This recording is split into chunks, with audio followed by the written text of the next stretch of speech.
Quizfrage. Was haben eine Amsel, ein Ochsenkarren und eine Schlangenart, die es nur auf besonderen Inseln in Japan gibt, gemeinsam?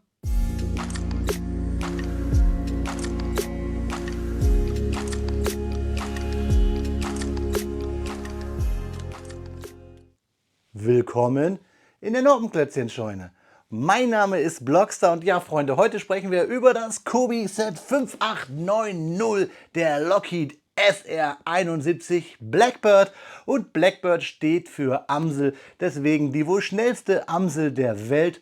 Und ich habe euch ja gesagt, Ochsenkarren, der Name kommt daher, dass das Vorgängerflugzeug Oxcart hieß, und als das Flugzeug auf japanischen Inseln stationiert war, hat es den Namen einer Schlangenart dort bekommen, nämlich Habu. Ihr seht, wir haben hier etwas Tierisches im schönen Schwarz auf dem Bautisch. Das für mich vielleicht schönste Flugzeug der Welt, das so schön futuristisch daherkommt. Und ich freue mich ganz besonders heute mit euch hier über die Fakten zu reden. Aber zuerst natürlich, wie immer, schauen wir uns die Steine im Karton an. Und ich freue mich ganz besonders, dieses Flugzeug jetzt in seine Höhen gleiten zu lassen. Denn wir wissen ja, dieser strategische Fernaufklärer fliegt hoch über unseren Köpfen. Deswegen steht da ja auch NASA drauf. Also, lieber Blackbird, auf in die Lüfte!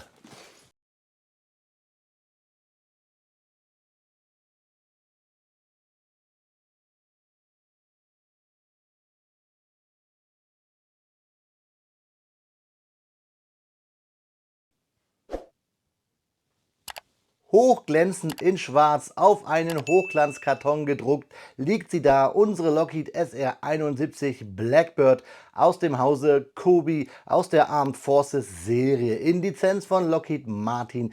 Die aktuelle Executive Edition in Oktober 2024 im Maßstab 1:48, das Set 5890 1424 tolle Kobi-Steinchen und zwei hoffentlich noch tollere Minifiguren. Das Set, das wir in zwei Versionen bauen können, nämlich einmal als Version der US Air Force und einmal als Version der NASA. Ihr dürft ihr mal raten, welche Version ich bauen werde. Maßstab 1:48 ist ja klar bei Düsenjägern aus der Armed Forces Serie, und Hochglanzkarton ist hier ganz wichtig, weil ich finde, es ist krass, dass Kobi uns hier suggeriert, dass die SR71 quasi durch den Weltraum gepäst ist. Das stimmt nicht ganz. Die Dienstgipfelhöhe lag bei 26.000 Metern. Der Weltraum fängt bei 100 Kilometern an, also nicht ganz. Und lustiger Fakt, den ich bei der Recherche gemerkt habe, ist, dass der Herr Baumgartlinger und auch dann sein Nachfolger Alan Eustache sind viel höher abgesprungen aus ihren Fallschirmen damals, beziehungsweise mit ihren Fallschirmen aus den Ballons. Der Herr Baumgartner damals bei 39 Kilometern und der ehemalige Google-Manager Eustache bei 40 bzw. 41 Kilometern. Also dieses Flugzeug flog tiefer, als das Menschen mit Fallschirm schon abgesprungen sind.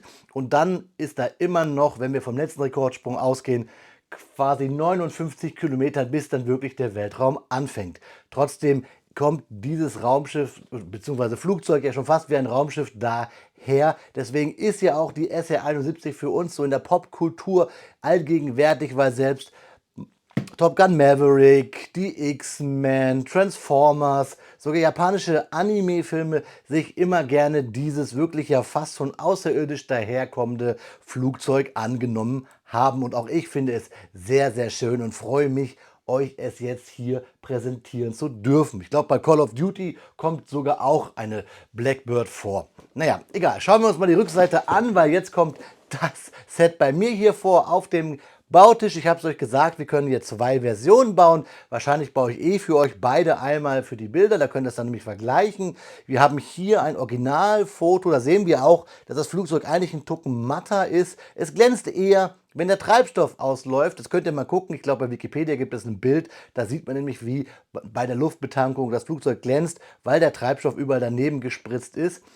Ein lustiger Fakt, den ich euch auch jetzt schon gleich erzählen muss, statt bei den Fakten, ist nämlich, dass dieses Flugzeug, wenn es nicht gerade mit weit Mach durch die Gegend fliegt, sehr undicht ist. Der Treibstoff ist so leicht und sucht sich den Weg, und auch die Dichtungen werden erst richtig dicht, wenn dieses Flugzeug wirklich durch den Druck und die Reibungshitze dieser hohen Machwerte, wie dieses Flugzeug fliegen kann, ja, erst dicht wird. Also es gibt viele Bilder, wo man die Lockheed SR-71 auf dem Boden stehen sieht und überall sind Eimerchen und Kanisterchen, weil dieses Flugzeug leckt wie, ja, ich am Kölner Karneval, wenn ihr wisst, was ich meine.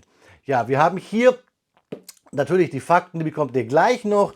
Wir sehen, dass das Flugzeug sehr, sehr groß wird, 71,5 cm und 12,5 cm in der Höhe. Und viel wichtiger ist natürlich auch hier die Spannweite, die bei 33,5 cm liegt. Also nehmt euch etwas Platz im Regal. Und hier haben wir unsere zwei Minifiguren auf diesen ja fast wie ein Bumerang daherkommenden Stand.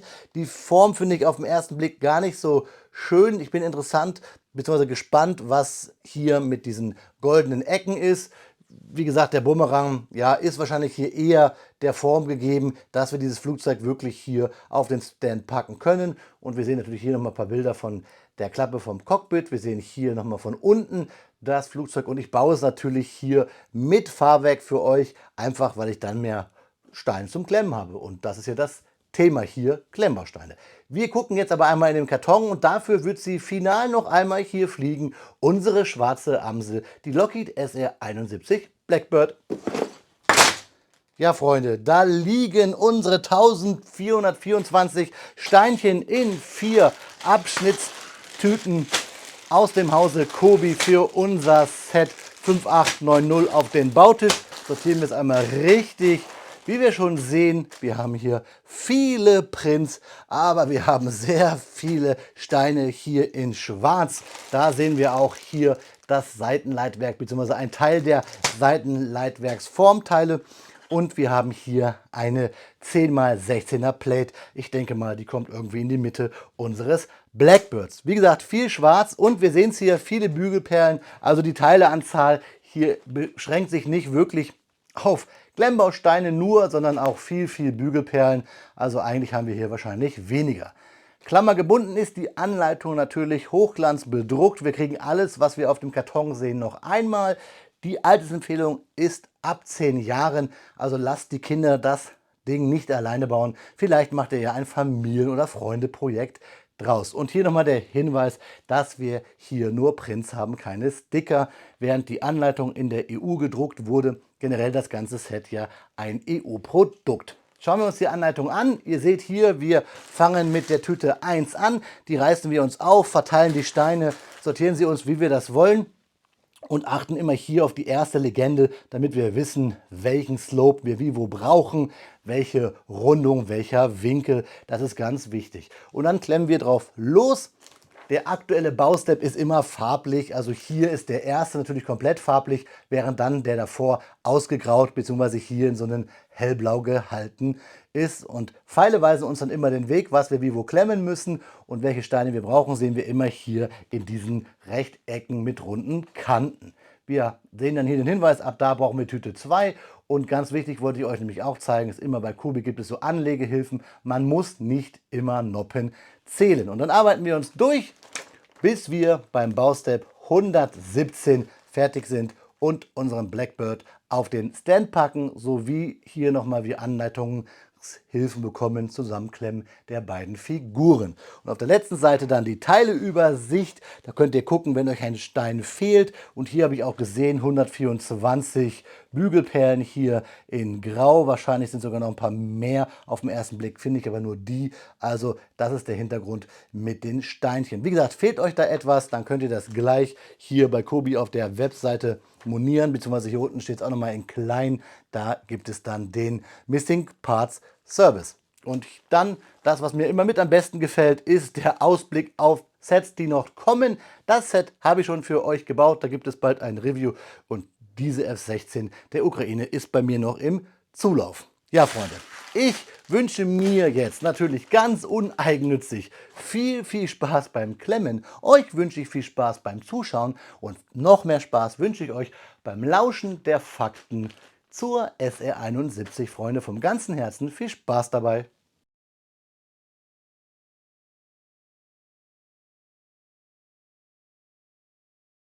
Speedbildzeit ist Faktenzeit und natürlich sprechen wir heute über die Lockheed SR-71 Blackbird. Und das SR steht für Strategic Reconnaissance, also strategische Aufklärung.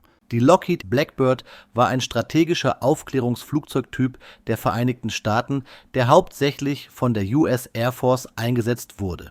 Entwickelt wurde die Maschine von Lockheed im Rahmen des sogenannten Skunk Works-Programms unter der Leitung von Clarence Kelly Johnson. Das Flugzeug stellte in vielerlei Hinsicht eine technologische Meisterleistung dar und gehört noch heute zu den bemerkenswertesten Luftfahrzeugen der Geschichte. Die Entwicklung der SR-71 begann in den späten 50er Jahren, als das US-Militär nach einem Flugzeug suchte, das sowjetisches Territorium in großer Höhe und bei hohen Geschwindigkeiten überfliegen konnte, ohne von gegnerischen Radarsystemen oder Abfangjägern entdeckt zu werden. Die offizielle Einführung erfolgte im Jahr 1964.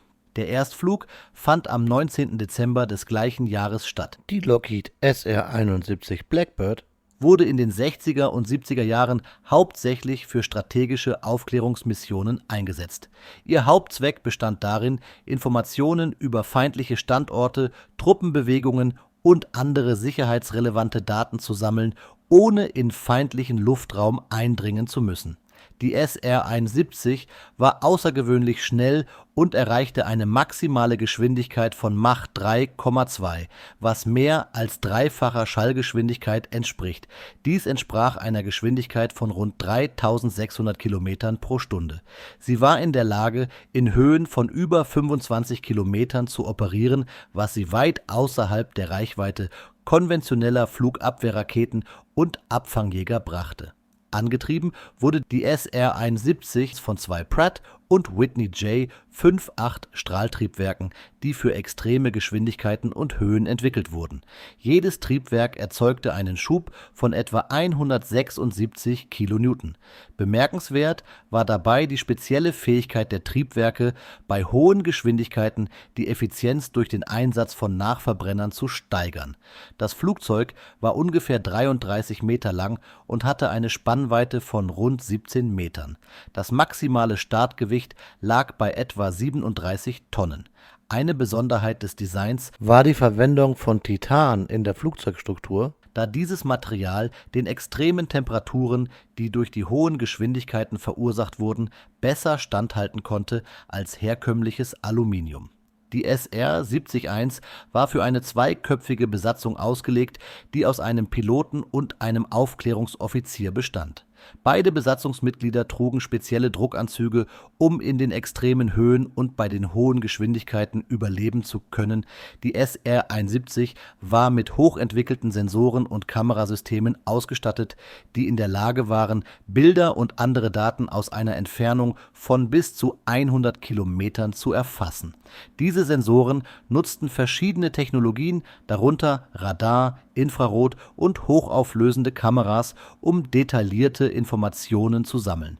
Die Daten wurden während der Flüge in speziellen Kapseln gespeichert, die nach der Rückkehr des Flugzeugs ausgewertet wurden. Die Lockheed SR-71 Blackbird wurde während des Kalten Krieges häufig eingesetzt, um Aufklärungsflüge über sensible Gebiete wie die Sowjetunion, Nordvietnam, Nordkorea und den Nahen Osten durchzuführen.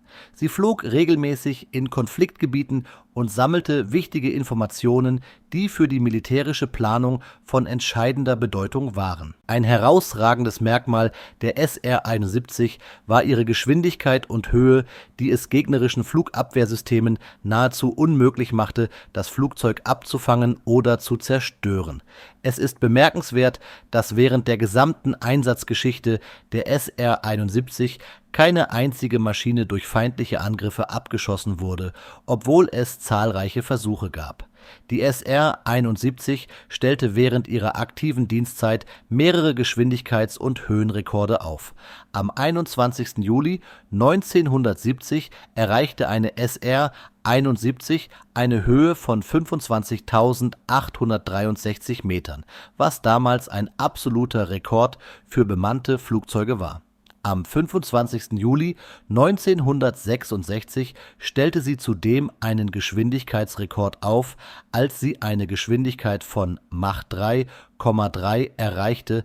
Das entsprach einer Geschwindigkeit von 3.800 Kilometern pro Stunde.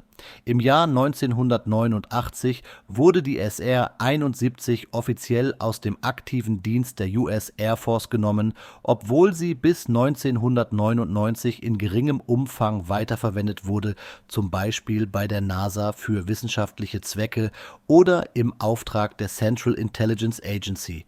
Die Entscheidung, die SR-71 außer Dienst zu stellen, war in erster Linie auf die Entwicklung fortschrittlicher Satellitentechnologie und unbemannter Luftfahrzeuge zurückzuführen, die ähnliche Aufklärungsfunktionen übernahmen. Trotz ihrer Außerdienststellung bleibt die SR-71 ein legendäres Flugzeug, das wegen seiner beeindruckenden Leistungen und seiner entscheidenden Rolle während des Kalten Krieges in Erinnerung geblieben ist. Viele der noch existierenden Exemplare sind heute in Museen ausgestellt, wo sie als technologische Meisterwerke betrachtet werden. Die Lockheed SR-71 Blackbird war ein bemerkenswertes Flugzeug, das in vielerlei Hinsicht seiner Zeit weit voraus war. Ihre außergewöhnliche Geschwindigkeit, Höhe und Aufklärungsfähigkeiten machten sie zu einem unschätzbaren Werkzeug für die strategische Aufklärung der Vereinigten Staaten während des Kalten Krieges. Obwohl sie heute nicht mehr im Einsatz ist, bleibt ihr Erbe als eines der schnellsten und leistungsstärksten Flugzeuge, die je gebaut wurden, unvergessen. Ja, Freunde, das waren die Fakten zur Lockheed SR-71, der schnellsten Amsel bzw. Schwarzdrossel der Welt. Nach 3 Stunden und 30 Minuten Bauzeit steht sie da, unsere SR-71 Blackbird aus dem Hause Kobi im Maßstab 1:48, hier in der 2&1 Version der Executive Edition, die 5890, 1424 Steinchen und 2 Minifiguren, nur echt mit dem schwarz-goldenen Stand, auf dem wir hier unten auch schön SR-71 Blackbird bzw. Lockheed und die Maßstabsangabe lesen können. Ich kann euch vorab sagen, ein Set, das fertig gebaut, richtig toll aussieht, das man aber, und das nehme ich vorweg, nicht anfassen sollte an bestimmten Stellen, und ich habe mal wieder bei Kobi ein Fehlteil gehabt. Das ist der Grund, warum ich in jedem Video bei mir hier immer auf die Teileliste in der Anleitung eingehe, weil ich halt immer das Pech habe, dass mir Teile fehlen. Also hier bei diesem Set ist es ganz besonders ärgerlich, weil es ein Stein ist, den es bis jetzt hier nur in diesen Sets gibt. Nämlich, ich nehme es mal vorweg, hier beim Abgasstrahl gibt es hier diesen Bügelperlen-Applikator in durchsichtig.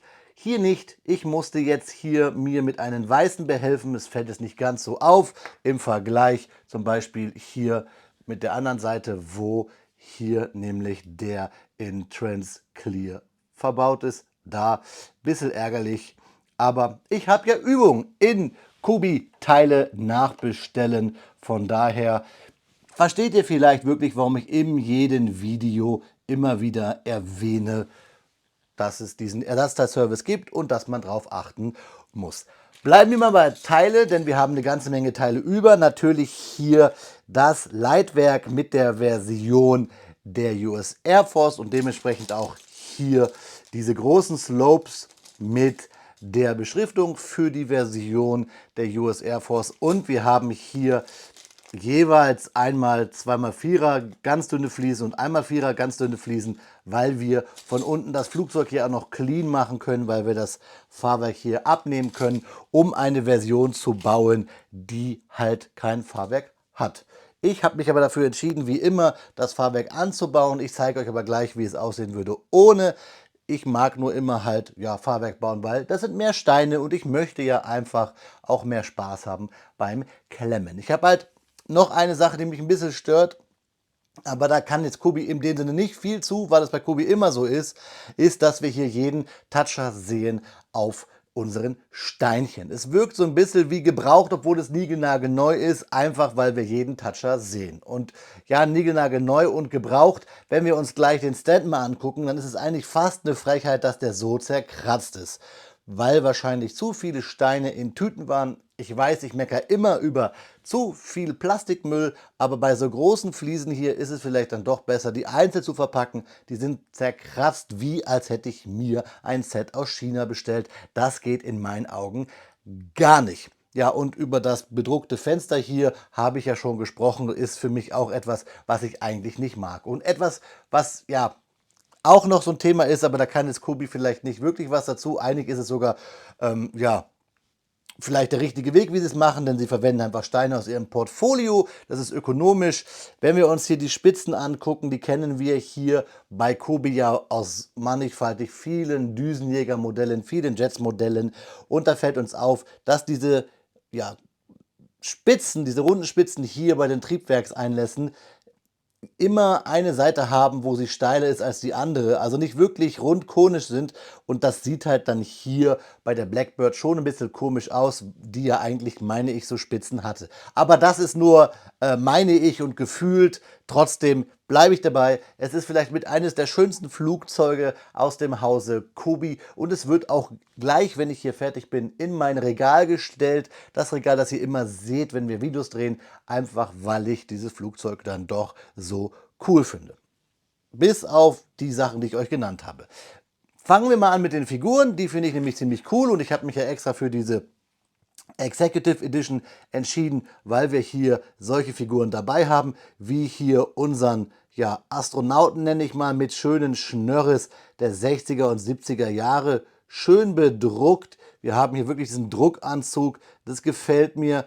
Wir haben wirklich an den Seiten auch hier ja, Ärmel bedruckt mit kleinen Text, den man nicht lesen kann, und die Rückseite ist wieder weiß, und dann haben wir hier halt die Aufschrift oder den Aufdruck, den Pin der NASA, und wir können sein Haarteil auch abnehmen und ihn einen Helm verpassen. Das möchte ich auch machen, so stelle ich ihn dann nämlich gleich auf meinem Stand. Der Helm wirkt ein bisschen, ja, zu groß, beziehungsweise man sieht hier oben ja diese Negativnoppe, die auf die Noppe vom Kopf geht, und hier unten zieht es durch, aber das ist die Form, die wir bei Kobi, bei Astronautenanzügen und Helmen schon kennen.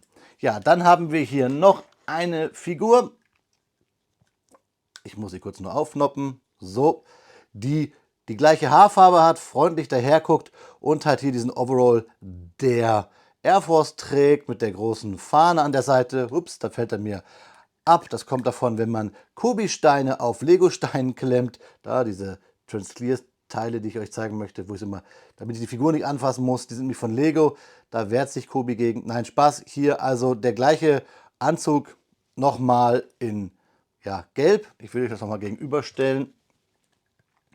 Der gleiche ist nicht ganz richtig. Wir sehen schon hier Unterschiede, und auch hier habe ich das Problem wieder, Kobi auf Lego zu klemmen. Das ist ja lustig. Nein, da haben wir hier ein bisschen die Unterschiede. Wir haben aber die gleichen oder ähnliche Ansätze für die Druckschläuche, für den Anzug. Wir haben hier oben auch so Applikationen. Irgendwie gefällt mir trotzdem dieses Gelbe dann doch besser, sieht irgendwie realistischer aus. Und wir haben auch hier das aufklappbare Feld, wo Sie hier Ihre Notizen reinmachen können, Ihre Notizblöcke, und die Rückseiten ist halt auch bei beiden nicht bedruckt, aber dafür hat der Pilot hier oder der Air Force Mensch, nennen wir ihn mal so, halt die amerikanische Flagge auf seinem Schulter. Der Patch ist halt die Flagge des Star Spangled Banner der USA. So, und auch hier eher das gleiche Thema mit dem Helm, das schimmert hier oben so durch. Was ich aber halt gut finde, ist halt, dass wir die beiden Figuren natürlich dann hier auch wieder auf den Stand packen können. Ihr seht es vielleicht hier hinten, da haben wir Noppen. Schauen wir uns gleich an, wenn wir über das Flugzeug reden. Ich möchte mit euch über die Anleitung sprechen. Die Anleitung, finde ich, ist ziemlich gut geworden dafür, dass sie halt ziemlich viele große Bausteps hat, die sich immer wiederholen. Und es sind ja dann bei der Teileanzahl auch moderate Bausteps, sage ich mal, nämlich hier die 117, das habe ich euch gesagt. Was ich krass finde, und das soll auf keinen Fall irgendwie die Kobi-Leistungen oder die Leistungen des Ingenieurs hier von Kobi oder des Designers schmälern, ist, dass wenn ich die Möglichkeiten hätte, bei Kobi so ein Flugzeug zu designen, ich glaube, ich es genauso gemacht hätte. Die gleichen Steine aus dem Portfolio, die gleiche Variante mit den Slopes. Ich hätte nur ein, zwei andere noch Techniken hinzugefügt, zeige ich euch gleich. Was vielleicht jetzt hier, also nochmal, es soll gar nicht die Leistung des Designers schmälern. Es ist vielleicht auch gar nicht anders zu machen und vielleicht zeigt das ja auch so, hey, Kubi hat ein System, was man verstehen kann und vielleicht liegt es auch daran, dass ich schon sehr viele Kubi-Sets gebaut habe. Also von daher ist das für mich kein Negativpunkt. Ich finde es gut, diesen erwartbaren Produktionsprozess hier, wenn wir das Set bauen. Also ihr wisst, glaube ich, wenn ihr auch schon mal Kubi gebaut habt, könnt ihr euch auch erahnen, welcher Step so als nächstes kommt. Diese Bauanleitung ist hier wirklich sehr einfach und intuitiv zu lesen. Und wir haben ja auch ein paar Steine drin, die man so vielleicht nicht erwartet, beziehungsweise was ich ganz cool finde, ist nämlich einfach, dass wir hier auch mit großen Blöcken arbeiten. Das Rückgrat unseres Blackbirds sind nämlich hier große Blöcke, die wir alle aus unserer Kindheit kennen, in Dark Bluish Gray. Das sind ja eh die Farben, die wir hier im Set haben eigentlich. Gold, Schwarz, Light Bluish Gray, Dark Bluish Gray und Schwarz sowie ein bisschen Transclear. Ja, jetzt zeige ich euch mal das Flugzeug und zeige euch das vielleicht, womit ich meine meisten Probleme habe. Das ist nämlich der Stand. Ich habe euch gesagt, ich finde ihn gar nicht so hübsch. Er ist halt so, wie er ist, aufgrund der Form unseres Blackbirds. So, aber er ist halt auch übelst zerkratzt. Schaut euch das mal an hier. Das finde ich überhaupt nicht gut für ein Set, was ja den veranschlagten Preis hat von 115 Euro. Also das hier ist, weiß ich nicht, das finde ich überhaupt nicht gut. Und ihr seht auch hier das mit den Touchen, wie ich meine, da muss ich vielleicht mal mit einem ja, Alkoholspray oder sowas ran. Ich habe noch altes Desinfektionsmittel aus der Corona-Zeit, damit sollte es eigentlich weggehen. Und dann dieses Gold, ja, es ist dieses Pearl Gold von Kubi und ihr habt mir auch schon mal erklärt, warum Kubi diese Verläufe drin hat, aber ich finde trotzdem, in der Anleitung und auch in den Bildern wirkt das etwas goldener als hier. Es hat wirklich was, finde ich, von Duracell. Also das ist meine Meinung. Trotzdem ist er ja cool gebaut, hat auch Spaß gemacht zu bauen. Diese große Plate ist hier unten drin und generell ist dieses Flugzeug, wenn es nicht so teuer wäre, wirklich ein super Teilespender für schwarze Fliesen jeglicher Form. Und ihr seht hier, wir haben hier die Noppenaufnahmen für unsere beiden Piloten. Ich packe den NASA-Mann hier nach vorne und den gelben hier an die Seite. Bei Kubi ist es andersrum. Mir egal. Weiß vor gelb. So. Trotzdem ein cooler Stand und vor allem auch wichtig hier, dass wir diese durchsichtigen Elemente haben, die Kubi auch mittlerweile im Shop hat. Also wenn ihr mal eure schwarzen Flugzeugständer hier austauschen wollt, könnt ihr bei Kubi im Ersatzteile-Shop diese auch gegen die durchsichtigen austauschen bzw. käuflich erwerben. So, ich packe den Stand mal zur Seite, damit wir hier wirklich uns mehr unsere Blackbird angucken können. Ich halte sie euch jetzt mal fragmentarisch in die Kameralinse. Vielleicht schauen wir uns erst einmal die Rückseite an, bzw. die Unterseite. Wie gesagt, man muss immer aufpassen, wo man schaut. Da, und hier seht ihr, und das ist ein bisschen lustig, sehr viele Schattierungen. Diese Plates hier sind alle unterschiedlich matt schwarz, also auch da gibt es Schattierungen, was auch natürlich wieder mit diesem Trennmittel vielleicht bei Kubi zu tun hat, mit dem Fett von den Fingern. Ich finde, hier sieht man es ganz gut, es schimmert fast regenbogenartig. Ich glaube, so ein Farbton wäre für die Fliesen von oben besser gewesen, weil die Blackbird, die SR71 ja auch etwas matter daherkam. A few moments later. Ja, Freunde, das gehört auch zur Wahrheit. Man sollte ab und zu auch einmal den Akkustand seiner Kamera im Auge behalten. Da ich dies aber ja hier nicht hauptberuflich mache, das hier nur mein Hobby ist und ich euch schon authentisch wiedergeben möchte, wie ich hier meine Videos drehe, wie ich die Reviews mache, lassen wir das jetzt einfach einmal so drin. Ich habe vorhin schwadroniert über die Unterseite unserer Blackbird, über die matten Fliesen und ich wollte euch hier noch einmal das Fahrwerk zeigen, dass wir hier einfach abnehmen können und dann mit den, ihr könnt euch erinnern, Fliesen, die wir hier ja auch haben, zumachen können und dann hätten wir eine glatte Oberfläche.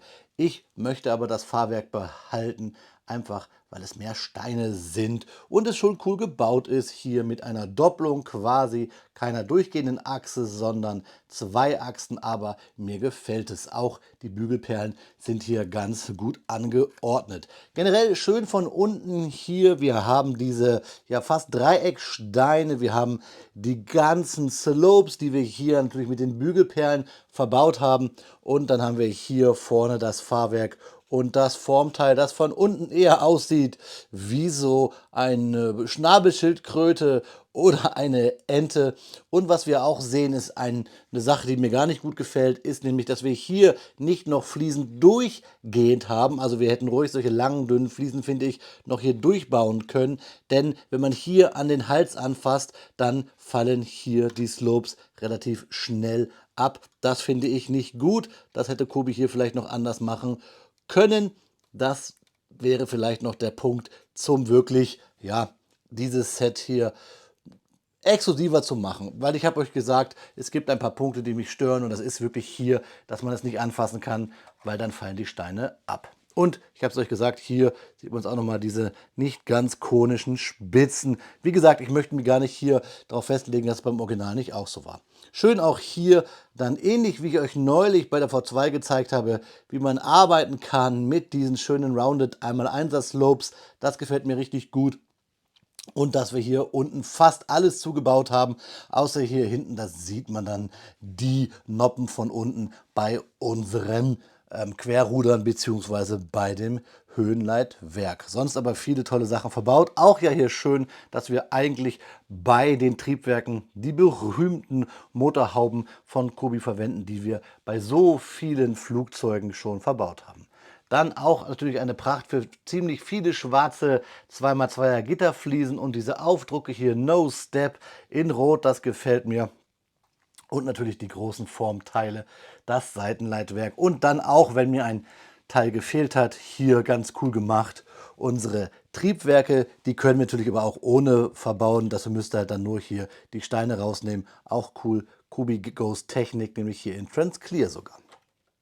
Und ein Punkt noch, wo man durcheinander kommen kann, und das ist mir auch passiert, nämlich hier, wir haben hier eine Spitze mit Loch, die kommt nach hinten. Ist natürlich irgendwie auch typisch, dass das Loch nach hinten gehört, aber es ist wirklich so, hier verbauen wir es. Ich hatte es erst, habt ihr vielleicht gesehen beim Speedbild, hier vorne verbaut. Schauen wir uns nochmal das Cockpit an und ja, den Flieger am besten immer hier in der Mitte anfassen, so wie ich es mache, weil wie gesagt, hier an der Seite, da seht ihr einmal angefasst, dann gehen hier die Steine ab. Ich will mal schauen, ob ich noch hier so schwarze dünne Fliesen habe, weil dann baue ich mir das selber zu. Das Cockpit hat ja hier dieses Formteil mit Antenne vorne und eine ja auch Cockpithaube, die Formteil ist. Und da drin haben wir dann ja keinen Sitz, wir können die Figur aber reinlegen und wir haben ein schönes bedrucktes Cockpit. Ich lege die Figur mal kurz rein. Wir nehmen natürlich hier unseren weißen Astronauten, um zu proven, ob das überhaupt funktioniert. Ja, funktioniert. Also Astronaut geht rein. Ich nehme ihn wieder raus, denn ich möchte ihn ja auf den Stand packen. So, also auch hier das Rollen funktioniert ganz gut, wenn ihr daraus die schnellste schwarze flache Flunder machen wollt, die rumfahren soll. Also das tut's auch. Es gibt ja wirklich auch einige Hochgeschwindigkeitsautos, die auf den Salzseen gefahren sind, die so eine gewisse Ähnlichkeit mit unserer Blackbird hier haben.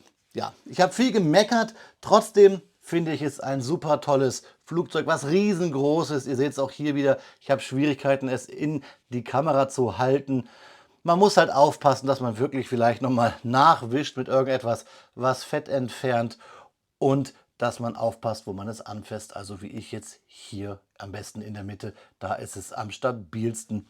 Und man muss sich halt entscheiden, welche Drucke man haben möchte. Wie gesagt, ich habe mich hier für die NASA-Version interessiert, weil es ist euch vielleicht schon mal aufgefallen, dass ich mich für die NASA interessiere. So ist es. In vielen Videos habe ich NASA-Bezug verbaut oder ein NASA-T-Shirt an und deswegen habe ich hier auch die NASA-Version verbaut. Aber von unten sieht dieses Teil halt auch sehr böse aus. Und vielleicht hänge ich es mir auch mal irgendwann auf die Rückseite gelegt an die Decke, weil es hat schon richtig was. Und wo ich es gerade hier sehe, Sieht auch ein bisschen aus wie eine Schwertspitze in schwarz, also richtig cool. Ja, und das ist auch ein Punkt, bautechnisch geschuldet, dass hier diese Spitzen auch abfallen können. Ich versuche das jetzt immer zu fixen, schnell. So, da ist die Spitze wieder dran. Ich wollte euch nämlich diesen legendären Blick hier nochmal zeigen, weil so sieht sie einfach böse aus. Und ich kann verstehen, warum man früher gedacht hat, boah, dieses Ding ist Outer Space. Ja, ich habe geschwärmt, ich habe gemeckert, aber alles nur, damit ihr, ja, das seht ihr es auch, wisst, auf was ihr euch einlasst, wenn ihr euch eine der beiden Varianten zulegt. Am meisten bin ich halt enttäuscht von dem Stand hier, weil er einfach so zerkratzt ist. Aber am Ende des Tages für mich als Kubi-Freund und Sammler überwiegt hier dann doch der Gesamteindruck. Aber man muss ja über alles reden können und dürfen. In diesem Sinne, Freunde, ihr bekommt jetzt noch einmal Detailbilder, in denen ihr euch das alles nochmal selber angucken könnt. Und ich schneide euch auch Material von Kubi rein, das mir Kubi zur Verfügung gestellt hat. Dann könnt ihr nochmal ein bisschen mehr Eindruck bekommen von unserer SR71 aus eben dem Hause Kubi. Bis gleich, liebe Freunde. Ja, Freunde, und während ich hier wie versprochen eine kleine Videoshow aus Detailbildern bekommt, mit denen ihr euch hoffentlich eure eigene Meinung bildet zum Set, unabhängig von meinem Review zu beiden Versionen, der 5890 und der 5891. Und bevor ihr hier gleich diesen kleinen Kubi-Werbefilm seht zu beiden Versionen, noch ein paar Worte, nochmal ein paar Fakten obendrauf zur U2. Jetzt fragt ihr euch, die U2, was hat die denn mit der SR71 zu tun? Die Lockheed U2 ist auch ein Höhenaufklärer, gibt es schon seit 1955, wobei der Erstflug 1957 war und über 100 Einheiten wurden gebaut. Der Unterschied zu SR71 ist, dass die U2, die Dragon Lady, noch heute im Einsatz ist. Und das, obwohl dieser Höhenaufklärer, der aussieht wie ein schwarz lackierter Segelflieger auf Steroiden, schon einige Verluste hatte. Der berühmteste am 1. Mai 1960 wurde Gary Powers, der Pilot der U2, über der Sowjetunion abgeschossen, was zu einigen diplomatischen Verwirrungen führte. Trotzdem ist die U2, die wie gesagt viel älter war als die SR71 oder ist, bis heute im Einsatz, weil sie einfach viel kostengünstiger ist und ein etwas konservativeres Design auffuhr als die SR71. Wie gesagt, heute noch im Einsatz und das sogar nicht nur von den USA, sondern nein, auch Taiwan nutzt die U2 oder U2, die Dragon Lady. Ja, das waren nochmal ein paar Fakten on top. Ich finde, die passen ganz gut. Vielleicht gibt es von Kubi auch nochmal irgendwann eine U2, die sogar auch von der NASA und der CIA benutzt wird und sogar schon mal umgebaut wurde zu Landemöglichkeiten auf Flugzeugträgern. Ja, Freunde, da ist das Video schneller zu Ende, als dass die SR71 fliegen kann. Das ist natürlich gelogen, weil dieses Vögelchen hier sehr, sehr schnell ist und dieses Video schon sehr lange dauert. Der YouTube-Algorithmus mag das gar nicht, darauf pfeife ich aber wie so eine Amsel, einfach weil ich euch ja hier mein Review-Erlebnis, mein Bauerlebnis wiedergeben möchte, ohne das zu schönigen. Ich versuche, soweit es geht, ins Detail zu gehen für meine Verhältnisse und natürlich sind mir die Fakten ganz wichtig. Schreibt mir eure Meinung bitte einmal zum Set in die Kommentare. Ist die Executive Edition etwas für euch oder die normale? Das würde mich wirklich interessieren. Und ihr habt es vielleicht schon gesehen, da oben ist Platz, denn bei allem Gemeckere liebe ich dieses Set dann doch und es wird nun in Zukunft hier oben auf mein Regal gestellt. Ich hoffe, ihr werdet es wiedersehen, indem ihr beim nächsten Video einschaltet. Ich würde mich freuen. Freunde, bleibt gesund. Wie immer bei einem Flugzeug ein guter Flug. Auf Wiederbauen, euer Freund, der Blockstar.